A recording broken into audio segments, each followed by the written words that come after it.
Hey all, good afternoon. Thank you for joining. Um, Sure, can you, does everyone hear me okay?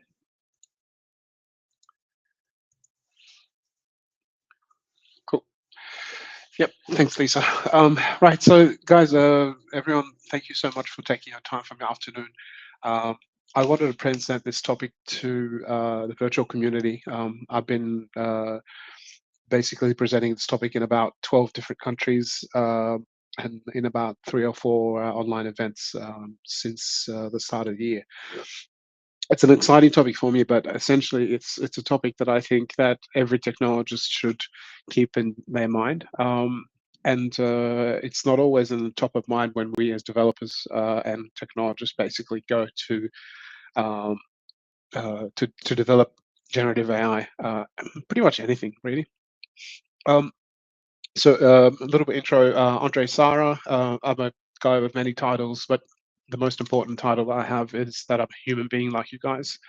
Um, why are we here, and why do you need to spend more time on your from this afternoon? So this particular session is a little bit different. Normally, it's a very interactive session, but I will tell you from the results from my previous interactions on the interactive parts. So again, let's without further ado, let's get started. Right? Why should we care? Right? So this is the simple part. It's just really simple now um, that AI now is in everybody's hands. We used to have AI that is a traditional method where we take data, we ship data, we transform it, and then we do machine learning and so on. And that's a very expensive process and very long process. Um, so right now, anyone can open up ChatGPT or Gemini and go and do what they need to do. Um, but essentially, don't take my word for it. Um, McKinsey's just released this study um, as of 2025 December, and this is the generative AI usage globally by organizations. And the stark difference for me here is where we look at Gen AI from 2023, where ChatGPT was launched, right, to where we are now. That generative AI usage has gone up in organizations, albeit the usage is not so mature as the traditional AI methods. And then people, organizations are still trying to figure out what to do with it and how to use it and how to make most of it. Um, the global investment in private AI, so the private investment in AI globally, right, has been a really stark figure as well. And I wanted to share this. This is a Stanford report, again published 2025. Can't wait to see the next version of this report. Uh, the States has spent 110 billion dollars. China looks like it's only spent 10 billion, but just keep in mind that a dollar in China doesn't equal a dollar in the US, right? Some more value for money, and it's a very, very different beast from that perspective, at least. Um, by the way, I apologize. I'm running a little bit sick, so if I pause a little bit, and um, I did have a coaching session this morning, and the presenter was telling me, the coaching mentor, he just says, try to be a little bit more enthusiastic, and we will get there, I promise you. But I have to go through the nerdy bits first, right? Um, so look, AI at the end of the day, with great responsibility comes with great challenges. It is a shared responsibility, right?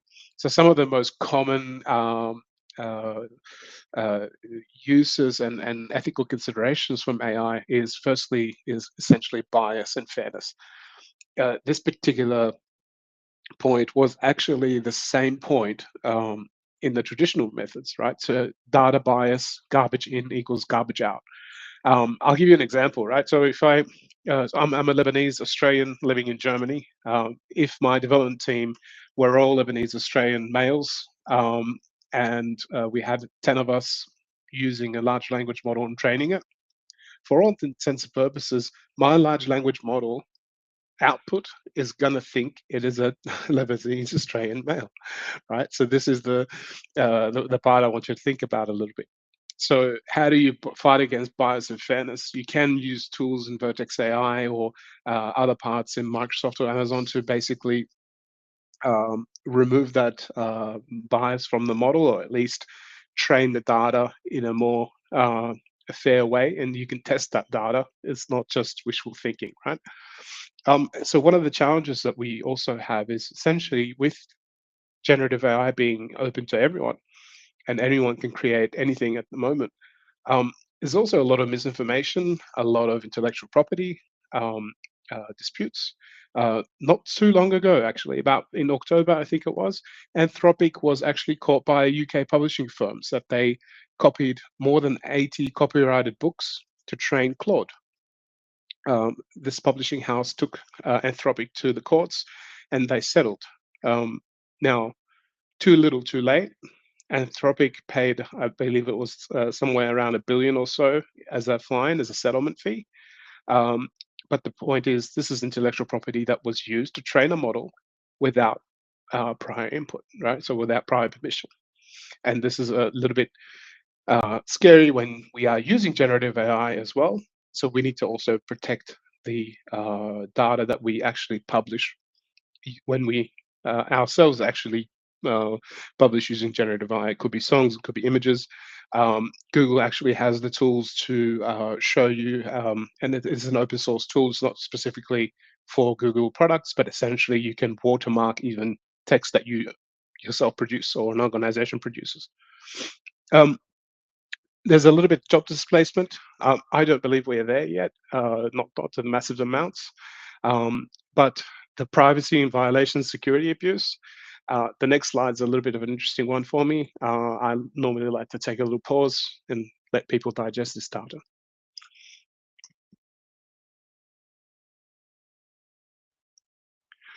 So this is the report by MIT University, right? And they are recording a risk repository where incidents that have actually been reported that have impacted more than 1,000 people. If you see that graph from 2015 until 2024, the misinformation part and the malicious actors part, the red one, they are massive, massive compared to the years before. Um, so if you look at this figure, 126 billion violations in 2024 alone, which means that someone's data was stolen, someone's passport information was copied, and you know everyone's grandmother's information is out there floating on the dark web or close to it, right? There's only 8.2 billion people on Earth in 2025, but there's 126 billion violations. And this is why we need to protect the products that we actually use. And I'm going to take you through a little bit of a roller coaster. Some of it fun, some of it not so fun. Um, and then I'll just, let's just pretty much get into it.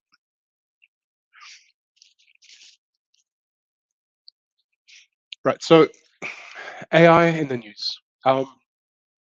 These are little articles that I found off the web. By the way, let me just preface this. Normally, I forgot to say this. What I'm presenting today is not on behalf of my company. It's not on behalf of Google. It is actually not even my own opinion. Uh, this is stuff that's been published. I've collated information. I've referenced it, and I'm not taking credit for what you see. The only thing I take credit for is my voice and basically presenting information in front of you. So Sky was a interesting little app that OpenAI released. If you haven't heard of it, it's because it's been pulled down. But Sky was a voice bot that sounded exactly like Scarlett Johansson. It giggled like Scarlett Johansson, it had the same tonations as her. And um, basically, it wasn't until she actually took OpenAI to court and basically said, "Take this service down. This is scary." And you think this is funny because Scarlett Johansson's a public figure. But imagine if the Gen AI these days can actually mimic people's voices, tonations, and so on. A malicious actor can really do anything. Imagine my own mother gets a phone call from her son. Andre is in the middle of I don't know, and visiting Africa.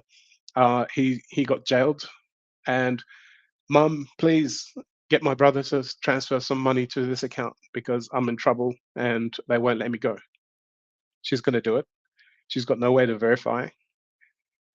The only thing she can do is pick up the phone and find out is it actually me. But for all intents and purposes, if I'm calling her, she's not going to think, oh, I'm going to call him back on another device. But essentially, this is the reality of where we are living at the moment. Um, most this one's a little bit of fun, right? So essentially, um, a radio station in Australia, in Sydney, in fact, operated this fake young lady for 6 months without telling anyone. This young lady was an AI DJ, right? So people were calling up, they were interacting with this AI, they were requesting songs. She was playing all the songs they requested. She had little intonations and giggles and so on and so forth. And for more than 6 months, her popularity rose so high. And you think, well, what's the harm in that? Except that DJs with fragile egos that are getting paid, seven figures, basically kicked up a storm and said, hey, this AI is going to replace us. We're not going to have a job anymore. Now, you think this is okay? What's the harm done? Well, I wonder if, from an experimental perspective, I wonder if the humans would have actually called up and interacted had they known this was an actual AI chatbot they were talking to, right? And that this is where you kind of have to think about the human equation a little bit. The third picture, I'm not even going to try and attempt to explain, but it was actually released 7 days before the new pope was elected. It was released by the White House. It was AI generated, and I just thought I'd include that because essentially that brings me to the next part. How can we tell what is real and what is not? Now, we as humans look at this photo and go, well, that's not real. um, and so what I did to make this a little bit more interactive, um, normally when I present this in an audience, and I'm happy for you to play this game with your friends and family. So I'll just pause for a moment. Um, and Essentially, the main reason I built this game was, um, let's see if the humans can guess what is AI generated and what is not. Then on top of this, I said, hey, Gemini, I want you to now tell me, watch this video and tell me, is it AI generated or not? So let's have a little play. Brains are actually incredibly active, sorting and consolidating memories and information. Right. So this to me, when I first saw it, I said not AI generated. But now that I do know the results and so on, it's definitely AI generated. This was a TEDx talk. And by the way, for full disclosure, I got this idea from the New York Times. I'm a subscriber. My unique idea is here at the bottom of the screen. I set this video now to Gemini, and Gemini says, hey, this is real. Let's have a look for another one. I'll do about 3 or 4 more. And normally the people in the audience, when they guess, 70% of the humans guess correctly. Okay, let's have a look at this one as well.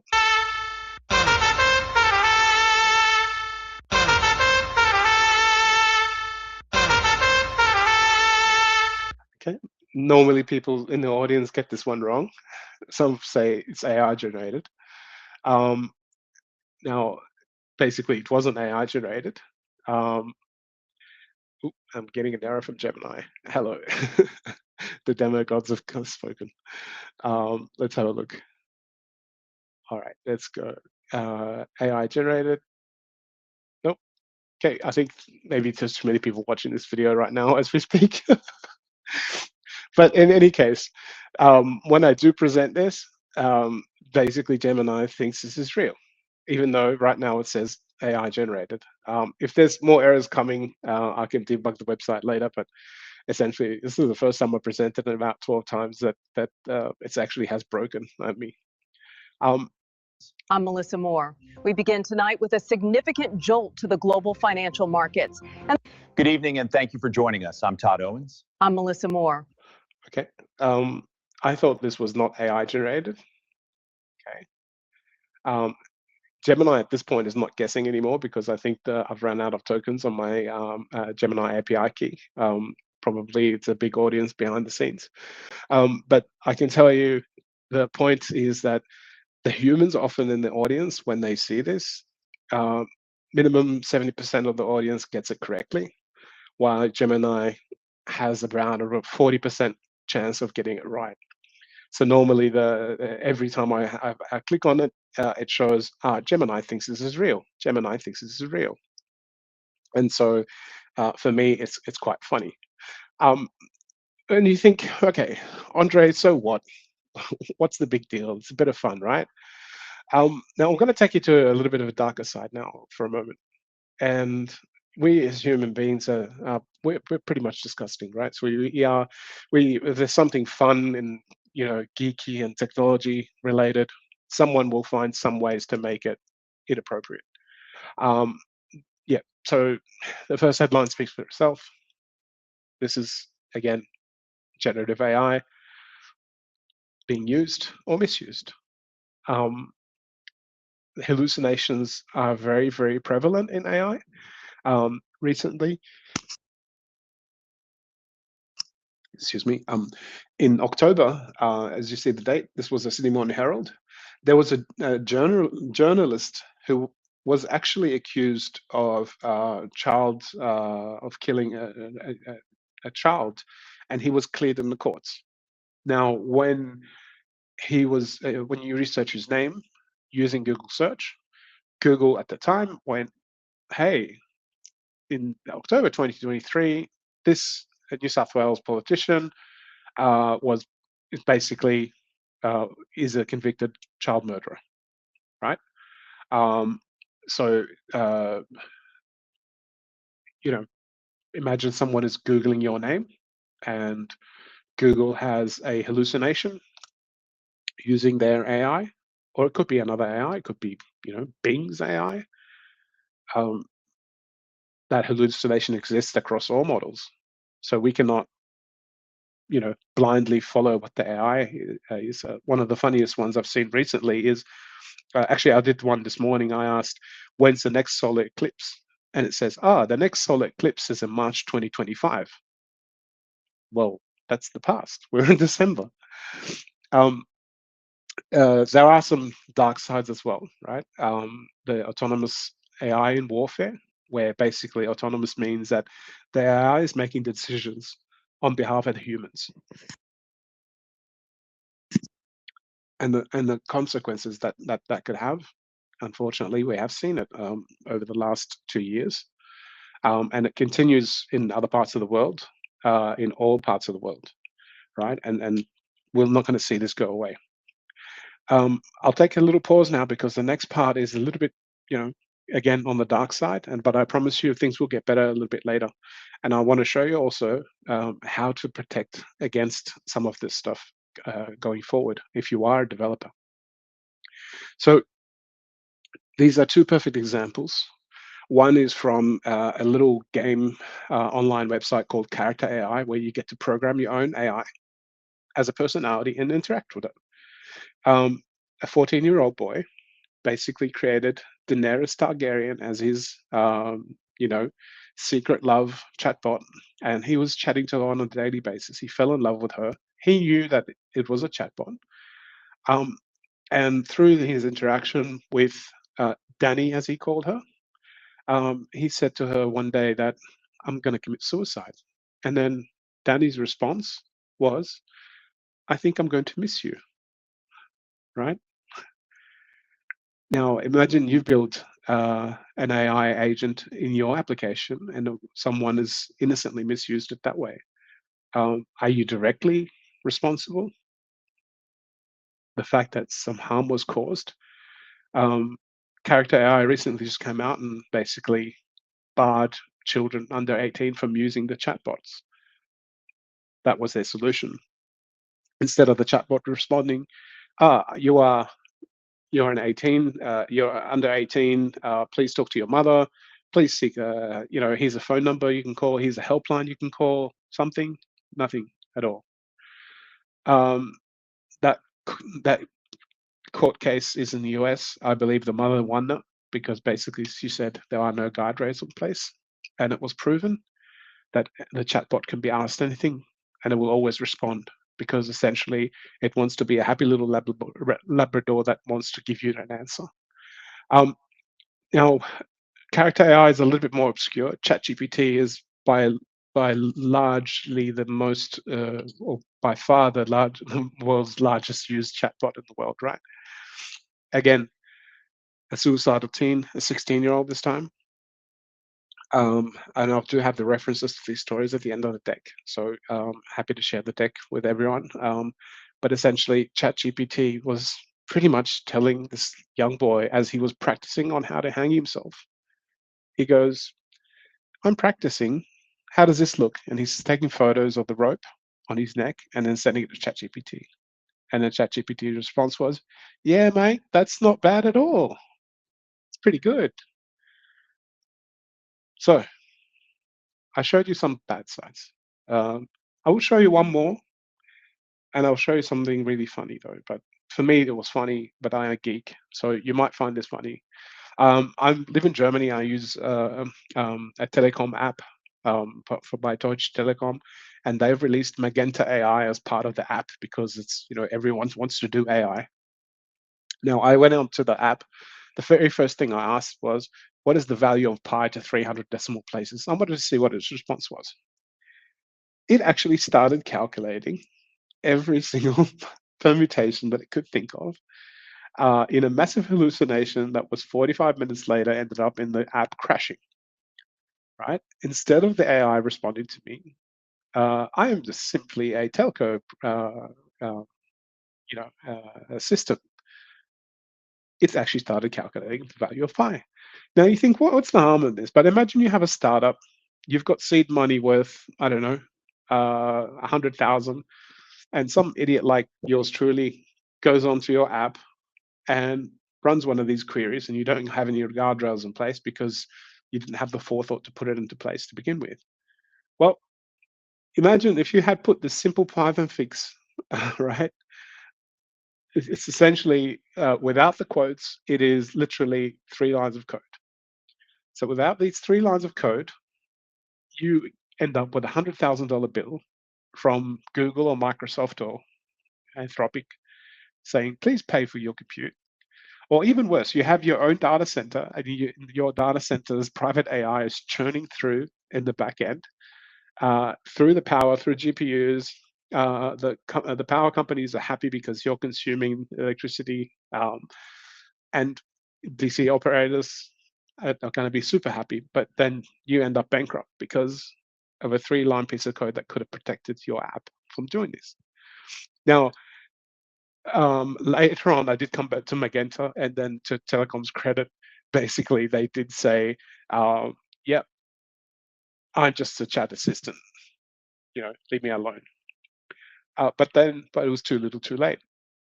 I do tell this anecdote normally. Qatar Airways website until last month, for more than 2 years, had the full version of ChatGPT with their travel assistant called Sama. And you can ignore all the travel assistant requests. You can just interact with Sama, and then was the full version. Now Sama actually says, I'm a travel assistant. Why don't you consider searching the web for that? So look, it's not all bad news. Here's some of the good use cases, other than the other multitude of use cases that we have.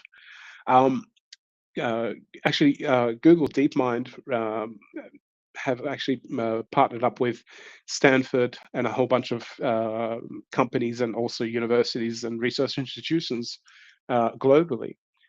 And what they've created this thing called an AI co-scientist. Please have a look at the links and come back to it and do some research. Quite interesting.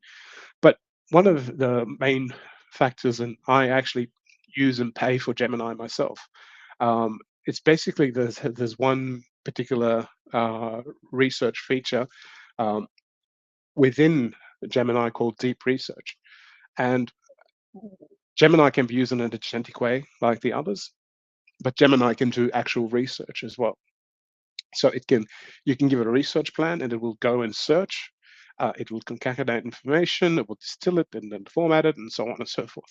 So they took these 1,000 agents as an experiment and they gave it an actual medical problem, an actual medical research problem that the university had been trying to solve. Um, for every researcher, let's say on average there's 100,000. Imagine 1,000 researchers working, and no research project is going to have 1,000 researchers. Maximum, you might have 100 or so. And then humans, unfortunately, were very costly. So they, in an agentic way, they gave these agents the persona of a research student. And with this, they took on the research problem and then basically went out and researched. Within one day, they had 1,000 papers ready to go. Now, what they then did was they took another 100 agents, but this time they gave the agents the persona of a research professor, taking into account the 1,000 students. For each research professor, with all the context built, that information was then distilled, and then a rework was being done to the research students. So the reflection agent, as they call it, so on and so forth. Then there was at one point where the information was distilled and was actually shown to an actual real human researcher, right? So where the meta review researcher was there. And with this model, they basically accelerated a research program. What would have normally taken 6 months to complete, it was done in one weekend, right? And this is one of the powers of AI and specifically agentic solutions. So it's quite interesting. And I'd highly recommend you try this yourself. If you were to open up Gemini, and I could do this live as well if you like. Essentially, I'll open up a new Gemini chat window.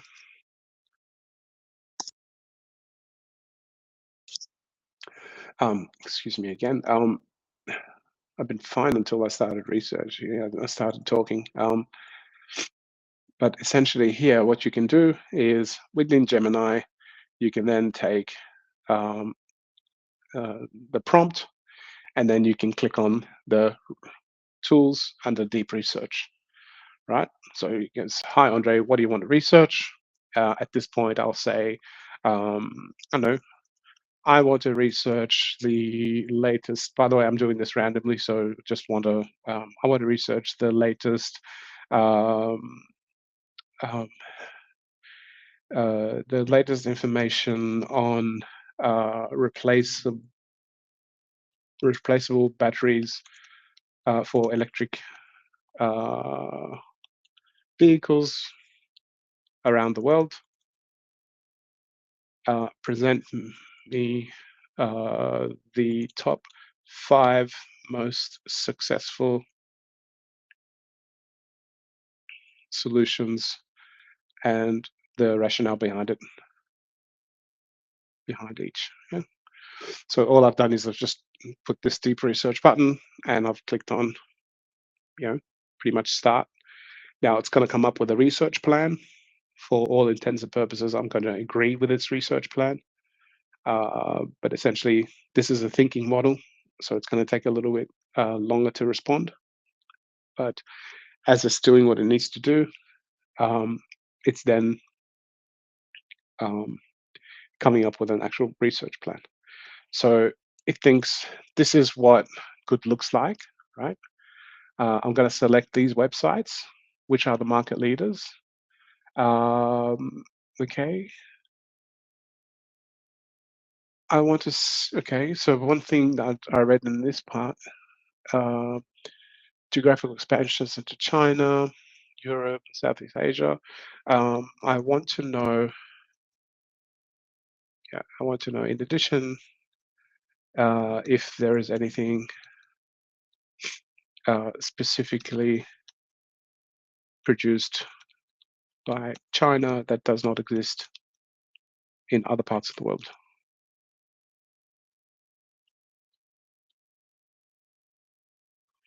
Okay, so just said to that, right?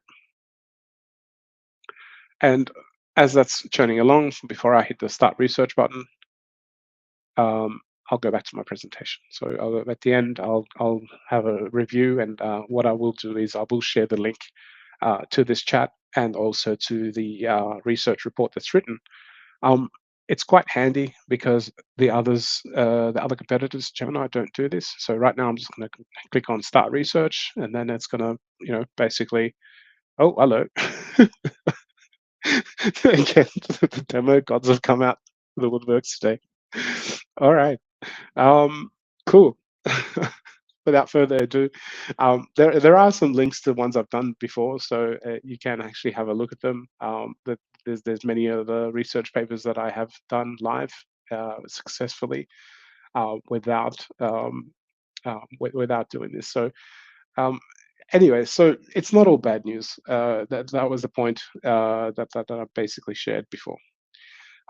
But through this, then you think, what can I do?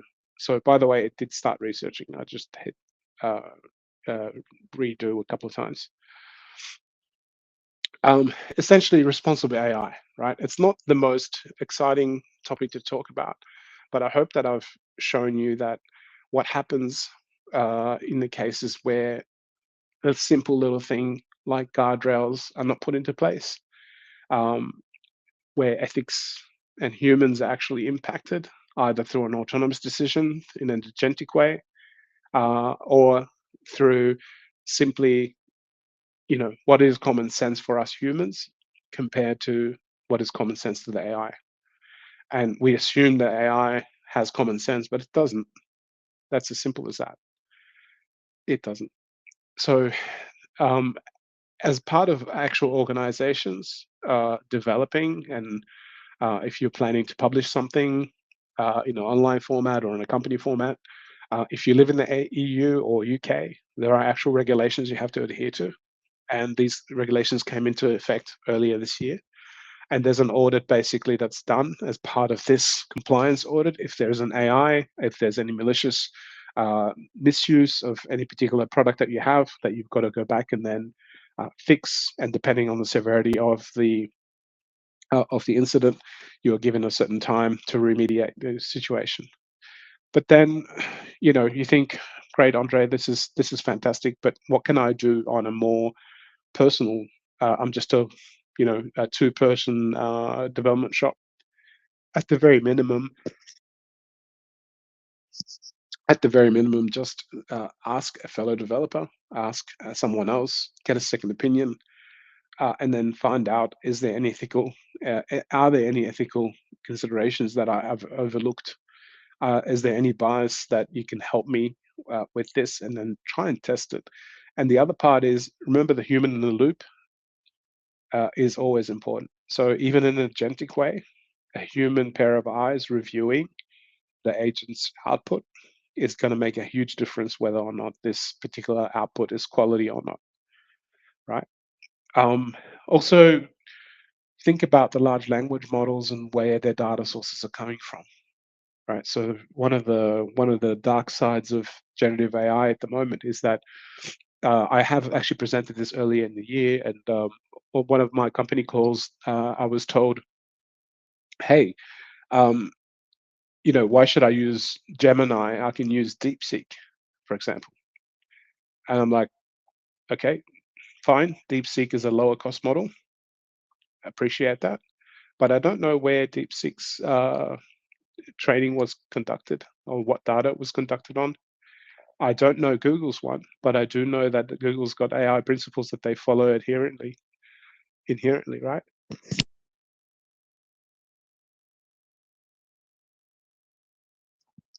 Excuse me, guys. I'm dying here at the end of the day. I don't know why.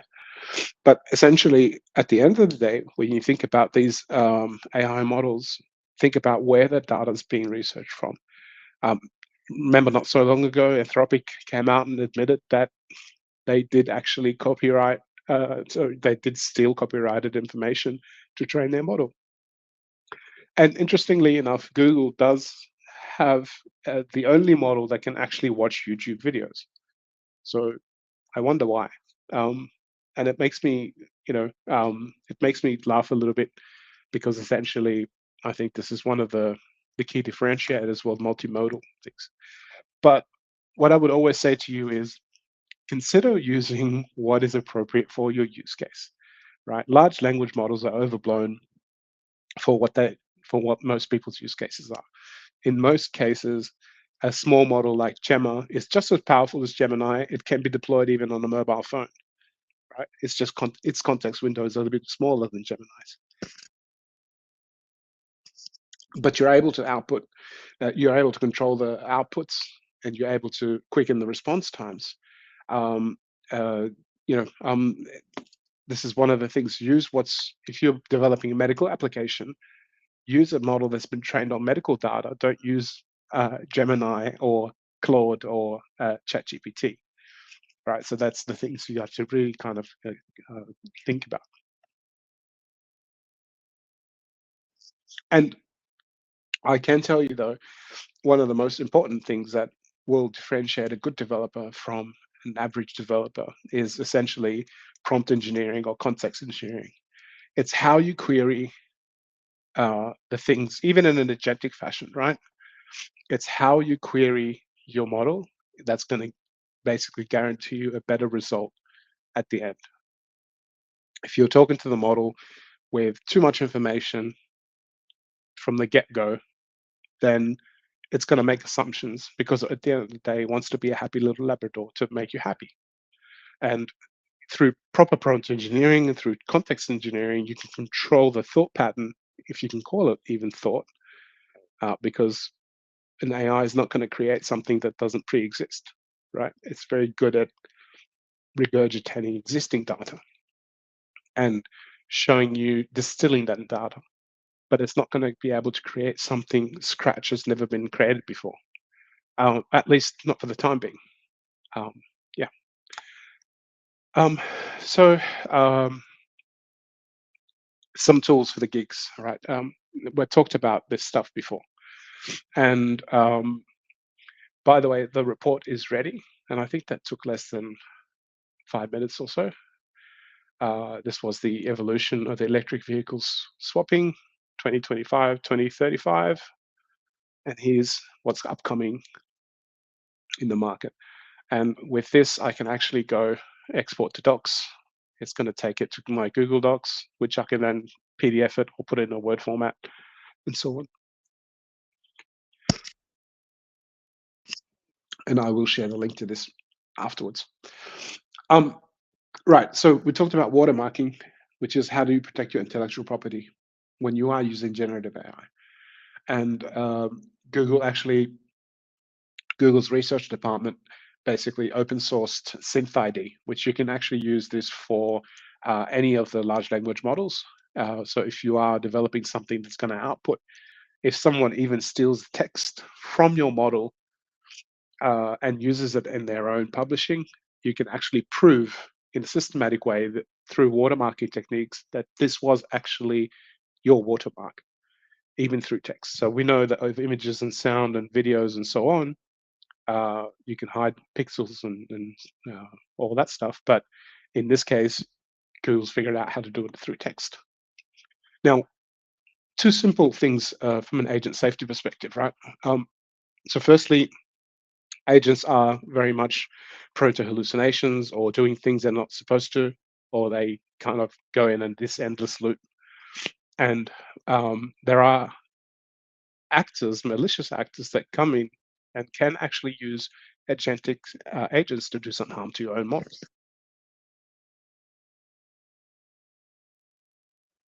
So what you can do is you use something called Model Armor on Google Cloud. That is it. I do know it. By the way, I'm not sponsored by Google, but they do pay me to essentially travel. They pay for my airfares and hotels, but I do volunteer as a Google developer expert. So I'm not biased towards Google, but I am biased. I have to be 100% honest. Not to say that the other technologies don't exist, but essentially this is the technologies that I do know about. And I think I'm about to die soon. Right. Sorry, no, I'm not, but just I'm having trouble breathing at the moment. So model armor is an important one, right? It takes the prompt, it goes to an application service. Model armor basically intercepts it before it applies it. It finds out whether or not this is in. It's kind of like think of it like a firewall for your large language model. So the workflow basically comes in, goes to the model armor, goes to the application service, goes to the large language model, and then in here you can still use the guardrails API to then do what it needs to do to then protect the model from giving you a rubbish output. This is a very interesting one. And then, well, I did say this before, you can use something called Shield Gemma, and Shield Gemma can actually screen. So say, for example, you've got a website that people upload photos. You can actually use Shield Gemma as essentially a filter to inappropriate content or politically contained content. If you're a publishing house or if you're a, I don't know, photographer, you don't want people putting lewd images or politically motivated images on your own website. So you can actually use Shield Gemma, which is a very, very tiny language model, can be deployed even on a laptop. And it can basically take that context and tell your probability whether or not something is safe or not, and then we'll give you the context as to why it doesn't think it's safe. And think about using alternative models for the right use cases. And this is one of the things that I will always tell you to keep in the back of your mind. So normally what I do is I do ask for feedback part of my presentations. As a call to action, just think about the human impact to your applications. Think about how your products may impact the humans at the end of the day. And the best thing you can do is learn and most importantly, play around with the technology, because what is new now will be old in 6 months. And there are no expert, even though I'm called an expert, I'm no expert, right? What was new 6 months ago is now completely old. And this is the part. When you're using AI, get on top of that curve, use the latest, experiment with something or the problem you're trying to solve. And this is how you can make it effectively a tool to benefit you. But do not forget the humans at the end, how they're impacted, how you can protect against it, how can you protect yourself and your organization from those tools and the malicious acts that are out there. And if you do have some time, go through the references for me, and I will go through the deck, but essentially. So, any thoughts on the ethical framework? Was it? Rough. This was a video generated by Gemini for me. I do appreciate your feedback. Essentially, the feedback QR code is at the top, and the slides QR code is there. If you have, please reach out to me on LinkedIn, on WhatsApp, or Teams. I know some of my colleagues have joined. If you haven't fallen asleep, I thank you very much for listening to me talk and cough and splurt and die on screen. But I really appreciate your time and effort. And thank you for being awesome human beings. Thanks, guys.